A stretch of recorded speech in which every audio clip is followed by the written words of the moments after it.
하나님이 약속하시고 또 우리 이스라엘 백성들을 애굽에서 구원하시고 인도하시고 허락하신 새 땅에 들어가서 첫 만물, 첫 소산을 하나님께 그 은혜를 잊지 않고 첫 수확물을 가져와서 하나님께 감사로 올려드리는 그날이 바로 감사절입니다. 여러분들은 추수감사절 하면 제일 먼저 머릿속에 떠오르는 것이 무엇입니까? 우리 살찌신 분들은 음식이 떠오르죠. 칠면조가 떠오르고 햄이 떠오르고 메시 포테이토도 떠오르고 그죠? 네. 뿐만 아니라 오랜만에 흩어져 있는 가족들이 함께 모이는 그 자리, 따뜻한 식탁도 떠오를 것입니다. 참 감사한 것이고 또 아름다운 모습입니다. 맛있는 음식과 또 사랑하는 사람들과 함께 앉아서 아름다운 식탁에 교제를 나눌 수 있는 것 얼마나 감사한 일입니까? 오늘 우리가 예배를 마치면 이런 풍성한 식탁을 하나님께서 허락하신 공동체별로 앉아서 석회별로 앉아서 아름다운 식탁 공동체를 만들 것입니다.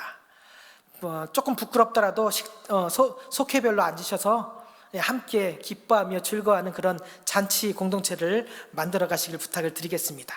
그런데 오늘 우리가 읽었던 이 본문은요, 이 하나님의 말씀은 우리의 이 감사의 식탁을 조금 더 넓혀 가라고 말씀하고 있습니다. 하나님께서 허락하신 그 땅에서 첫 열매를 거두었을 때 너 혼자 배불리 먹지 말고, 요새 사람들은 혼자 밥 먹는다 그래서 혼밥이라고 합니다. 하나님이 주신 이 첫 수확을 너 혼자 혼밥하지 말고 하나님께서 허락하시는 많은 사람들과 함께 즐거워하는 식탁을 만들어 가라, 이렇게 우리에게 명령하고 있습니다. 오늘 주신 말씀을 통해서 하나님께서 원하시는 함께 즐거워하는 감사절의 의미가 무엇인지 함께 은혜를 나누고자 합니다. 먼저 오늘 본문, 우리가 읽은 이 본문은 먼저 하나님 앞에서 두고 예배하라고 우리에게 말을 하고 있습니다. 우리 10절을 함께 보시면, 우리 10절을 한번 크게 같이 한번 읽어보도록 하겠습니다. 시작. 여호와여, 이제 내가 주께서 내게 주신 토지소산의 만물을 가져왔나이다 하고 너는 그것을 내 하나님 여호와 앞에 두고 내 하나님 여호와 앞에 경배할 것이다. 이 풍성한 식탁 잔치를 벌이기 전에 먼저 우리가 해야 될 것은 뭐냐면 이 풍성한 식탁을 허락하신 하나님 앞에 경배하라고 말씀합니다. 사람들은 종종 선물을 받으면 선물이 너무 좋아가지고 선물을 준 사람은 금방 잊어버리고 선물에만 집중할 때가 너무 많이 있습니다. 풍년이 들면 이 풍년된 수확을 창고에 쌓는 재미에 푹 빠져서 이 풍년을 허락하신 하나님을 잊어버릴 때가 너무나 많다는 것이죠. 어떤 권사님이 이런 고백을 하셨습니다. 제가 왕년에 비즈니스를 할 때 저녁이 되면 캐시가 신발 박스에 가득가득 담길 정도로 돈을 많이 벌었습니다. 그러면 바쁘고 힘든 하루였지만 집에 돌아가서 그 돈 세는 재미에 밤이 새는 줄 몰랐습니다. 이런 고백을 제가 들은 적이 있습니다. 밤새도록 캐시를 세다가 돈을 세다가 지쳐서 잠이 든다. 상상만 해도 너무너무 정말 즐거운 그런 상상입니다. 개똥벌레도 아닌데 오늘 밤도 그렇게 돈을 세다 잠이 든다, 이렇게 될 수도 있다. 바라옵기는 우리 웨슬리 공동체 성도님들의 가정과 비즈니스 가운데 하나님께서 복을 내려주심으로 함께 하심으로 말미암아 이런 놀라운 축복으로 성장하고 번성하길 축복합니다. 그러나 성경적인 감사는 우리 앞에 놓인 토지의 수확물을 넘어서 이것이 어디로부터 왔는가를 기억하라고 말씀하고 있습니다. 오늘 본문에 분명히 말하고 있죠. 토지 소산의 만물이라고 말합니다. 토지로부터 나온 첫 열매인 것이죠. 그러면 이 토지를 누가 주었는가를 기억하셔야 됩니다. 아시겠지만 이스라엘 사람은 애굽의 종으로 있을 때 이 애굽 사람들 학대하고 괴롭히고 중노등을 시켰습니다. 그래서 이스라엘 백성은 어떻게 하죠? 하나님 앞에 울부짖었다라는 것이죠. 우리 출애굽기 3장 7절 8절 귀에 딱지가 않도록 들었습니다. 물론 딱지가 앉아도 금방 떨어지고 금방 잊어버립니다. 보고 듣고 알고 건져내어 내려가서 건져내어 인도하여 데려가시는 하나님. 그저 오늘 우리 읽었던 7절에도 이렇게 기록되어 있습니다. 이르시되 내가 애굽에 있는 내 백성의 고통을 분명히 보고 듣고, 아니요, 이건 출애굽기 말씀인데 제가 다시 한번 읽어드리겠습니다. 출애굽기 3장 7절 8절입니다. 여호와께서 이르시되 내가 애굽에 있는 내 백성의 고통을 분명히 보고 그들의 감독자로 말미암아 부르짖음을 듣고 그 근심을 알고 내가 내려가서 그들을 애굽인의 손에서 건져내고 그들을 그 땅에서 인도하여 아름답고 광대한 땅, 젖과 꿀이 흐르는 땅으로 데려가라 하노라. 이 땅을 주신 분은요, 아브라함 때부터 약속하셨던 우리 조상의 하나님 여호와께서 우리에게 이 땅을 주셨다라는 것을 믿음으로 고백하는 것입니다. 우리가 오늘 이렇게 풍성한 식탁의 즐거움에 참여할 수 있는 이유는 내가 잘났고 내가 열심히 했고 내가 능력이 있어서가 아니라 하나님께서 우리에게 약속하신 젖과 꿀이 흐르는 축복을 우리에게 주셨기 때문인 것입니다. 하나님께서 약속하신 그 땅을 이스라엘 백성에게 주셨기 때문에 그 땅에서 수확하는 첫 열매를 먼저 하나님께 드리고 여호와 앞에 두고, 그리고 그것을 모든 것을 허락하신 하나님을 경배하는 것입니다. 더 나아가서 우리가 밟고 있는 이 땅, 우리가 집을 사는 이 땅, 우리가 하루 종일 땀 흘려 일하는 이 직장과 이 땅을 하나님께서 허락하셨기 때문에 우리의 손을 통하여 풍성한 열매들을 얻을 수 있었다. 그뿐 아니죠. 씨앗들은 심는다고 저절로 올라오는 것이 아닙니다. 햇빛도 있어야 되고 이른 비와 늦은 비도, 그리고 이 씨앗들이 멀리 퍼져나갈 수 있도록 하나님이 바람도 불어주셔야 되는 것입니다. 햇빛도 주시고 비도 주시고 바람도 주셨기 때문에 이 첫 열매를 거둘 수 있었다라는 것이죠. 그러니 약속하신 이 땅을 허락하신 하나님, 더 나아가서는 내 삶의 기초가 되는 모든 것을 허락하신 하나님을 먼저 기억하고 그분 앞에 첫 열매, 첫 예물을 드리고 경배, 예배 드려야 하는 것입니다. 오늘 본문의 10절에 보면 토지 소산의 만물이라고 기록되어 있습니다.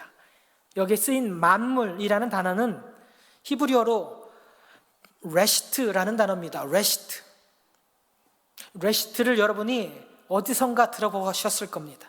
창세기 1장 1절 히브리어로 좀 배웠다 하시는 분들, 바라시트, 바라 엘로임, 에트 하샤마임, 베레트 하아레츠.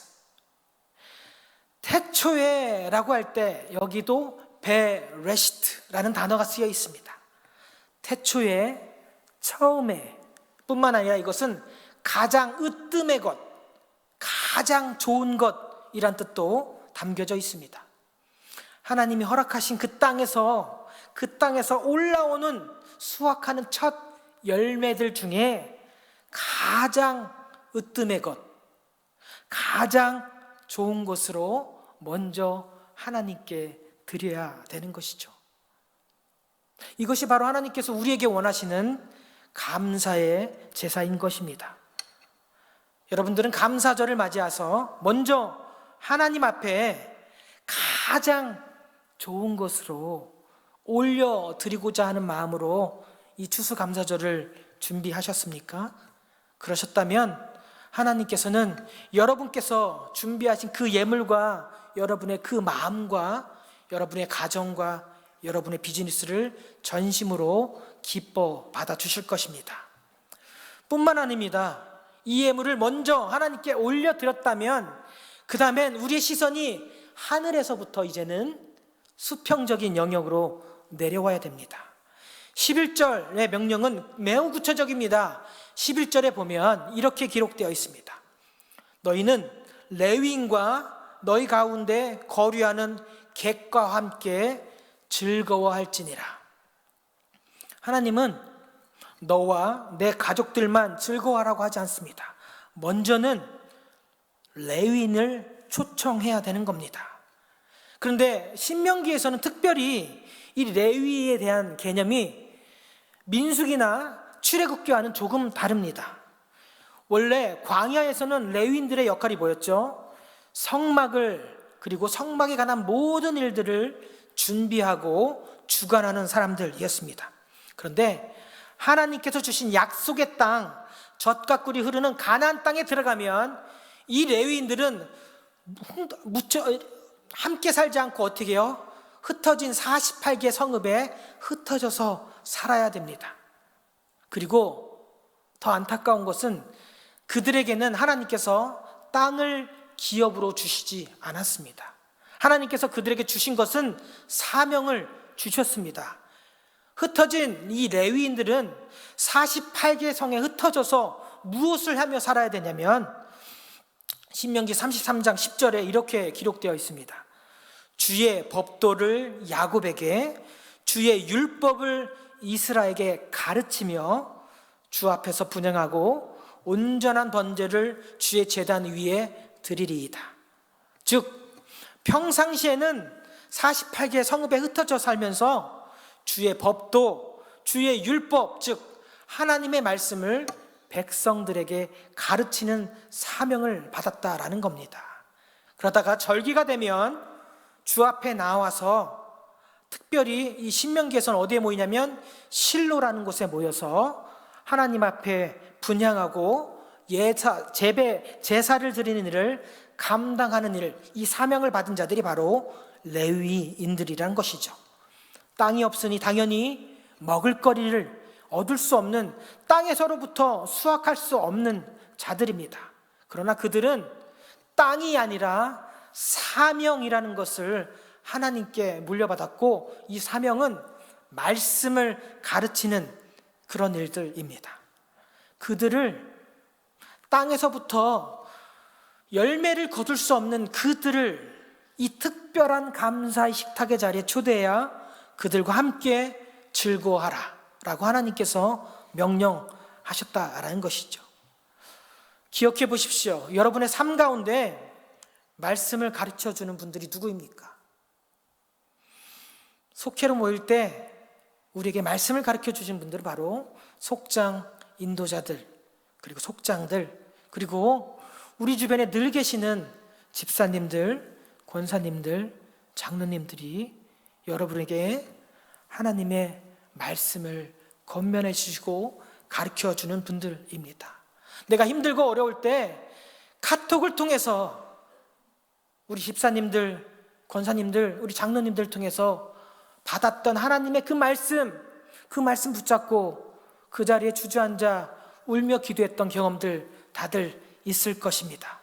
우리가 소망이 보이지 않아 흔들릴 때, 갈 바를 알지 못할 때 소망의 하나님, 우리의 길을 인도하시는 하나님, 우리의 질병과 연약함을 고치시고 치유해 주시는 하나님을 깨닫게 해주시는 주변에 귀하고 귀한 분들이 계시다라는 것이죠. 그러면 그런 분들을 여러분의 그 풍성한 식탁의 자리로, 감사의 식탁의 자리로 초대하셔서 모셔서 함께 즐거워하라고 명령하셨습니다. 오늘 예배를 마치시고 집에 돌아가시면 다음 주 어떤 계획을 세우셨습니까? 혹시 여러분의 식탁 가운데 내 가족들, 내 피부치들만 그 명단이 있다면, 그러면 한 번쯤 내게 은혜를 전해주셨던 집사님, 내게 하나님의 살아계심을 깨닫게 해주셨던 우리 권사님, 그리고 교회를 위해서 늘 기도하시는 우리 장로님, 그분들을 여러분의 식탁으로 초대해 보십시오. 말씀을 가르쳐 주셨고 하나님의 살아계심을 깨닫게 해주셨던 레위인들을 초대하셔서 여러분의 식탁에서 함께 즐거워라는 하나님의 명령대로 이번 한 주간을 순종하시길 축복합니다. 그분들을 초대하셔서 감사의 식탁의 자리로 응대하셔서 하나님 안에, 말씀 안에 거하고 누리는 아름다운 감사절을, 그 축복을 누리시긴 저와 여러분 되시길 예수님의 이름으로 축복합니다. 뿐만 아닙니다. 우리 가운데 거류하는 객들, 갈 데가 없는 나그네들도 함께 초대해서 즐거워하라 라고 말씀하셨습니다. 세상의 축제는 끼리끼리 축제이죠. 힘 있는 자들은 힘 있는 사람들끼리, 부유한 사람들은 부유한 사람들끼리, 그리고 친한 사람들은 친한 사람들끼리 함께 모여 내캉 니캉 먹고 마시며 즐기자라고 합니다. 그러나 하나님께서 우리에게 원하시는 감사절은 어떤 것이냐면 우리의 이 감사의 지경을 넓혀 가라는 것입니다. 내게 허락하신 이 복으로 다른 사람의 부족함을 채워주라는 것입니다. 그러면 절망의 자리에 있던 그 지체가, 그 나그네가 여호와는 나의 목자시니 내게 부족함이 없으리로다, 이런 고백을 여러분의 작은 손길로 하나님이 여전히 살아계신 하나님, 내 삶을 인도하시는 하나님, 나의 목자 되시는 하나님이라 고백할 수 있다라는 것입니다. 그러니 이번 감사절은 풍성하게 하나님께서 주신 그 복을 우리 집안에만 가두지 마시고 여러분에게 말씀의 은혜를 깨닫게 해주셨던, 하나님의 살아계심을 전해주셨던, 권면해 주셨던 우리 집사님들, 권사님들, 장로님들을 초대해서 함께 나누길 원합니다. 또한 평상시에 있는지 없는지도 몰랐던, 관계를 나누지 못했던, 정말 스쳐 지나가는 사람처럼 대했던 혹시 형제 자매가 있다면 그들에게 감사의 작은 쪽지라도 나눴으면 좋겠습니다. 여전히 하나님의 도우심이 필요하고, 여전히 경제적으로 어렵고 가난하고 정말 연약한 지체들, 우리 중에 아무에게도 관심 받지 못하는 우리 지체들이 있다면 주변을 둘러보시고 하나님께서 우리에게 주신 명령, 너희 중에 거류하는 객들, 나그네들에게 그들을 너희의 풍성한 식탁의 자리로 초대해서 함께 즐거워하는 감사절을 보내라. 이것이 저와 여러분에게 주신 하나님의 말씀이며 명령인 것입니다. 2025년 우리의 감사절이 혹시 우리가 계획하고 생각한 대로 우리 집안에만, 우리의 식탁 안에만 머물러 있는 것이 아니라 하나님은 오늘 우리에게 이 본문을 통해서 말씀하고 계십니다. 너 앞에 있는 이 감사의 바구니를 밖에 들고 나가라. 그리고 외로운 자들, 가난한 자들, 그리고 하나님의 말씀의 위로가 필요한 자를 불러 함께 먹고 마시며 나를 경배하여라. 이 자리에 계신 여러분들 모두가 받은 복을 밤새도록 세는 데서 그치지 아니하고 우리에게 주신 그 복을 세상으로 흘려보내므로 우리 가정, 우리 속해, 그리고 우리가 속한 이 웨슬리 교회가 세상과 함께 기뻐하고 즐거워하는 감사의 잔치, 또 풍성한 천국의 잔치를 누릴 수 있는 한 주가 되시길 예수님의 이름으로 축복합니다. 함께 기도하시겠습니다.